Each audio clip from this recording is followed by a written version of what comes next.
I was talking with Brycen Rutherford about it before, and his approach at the plate.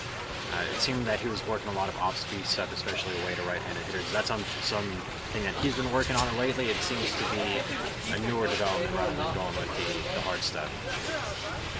His fastball away changes shape so often these days that sometimes we can't tell the difference between the fastball away and the slider.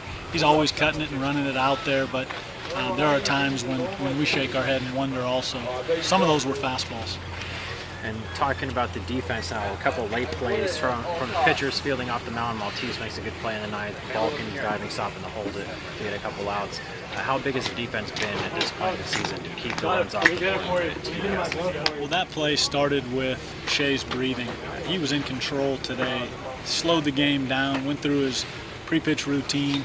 So when that ball is off the bat, he takes 3 quick steps, and to have the presence to go bare hand and the athleticism to make that play, he had to be freed up and relaxed to make that play.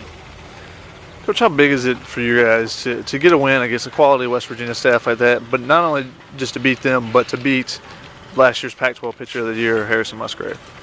We don't focus too much on the names on the jersey. They have a great program, don't get me wrong. As far as who we're facing, we look at the information in terms of what his stuff does. The awards he's gathered, they don't matter much to these guys. They need to attack the baseball.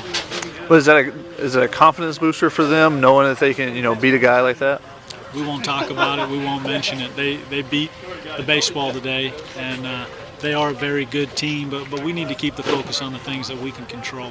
And it looked like you guys early in the game really tried to use some small ball and lay down some bunts and different stuff.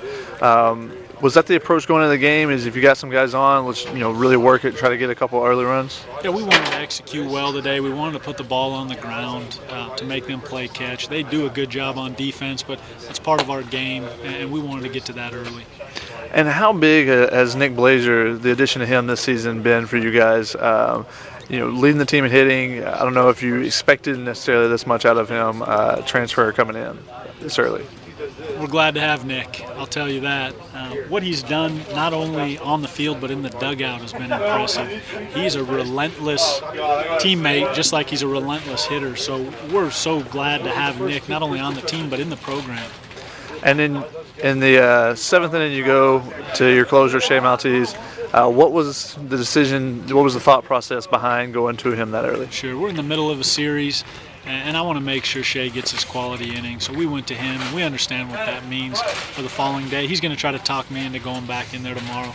We'll see how that goes. And he was just lights out for you today. No hits, or at least struck it out the side in 1 inning. What is he doing on the mound that's making him successful? He's breathing. He's in control of himself. He really is. He's a very good athlete, and when he repeats his delivery, his routine, he's very good. And he's worked very hard at that. That's not something that comes natural to him. To his credit, he's found a way to execute.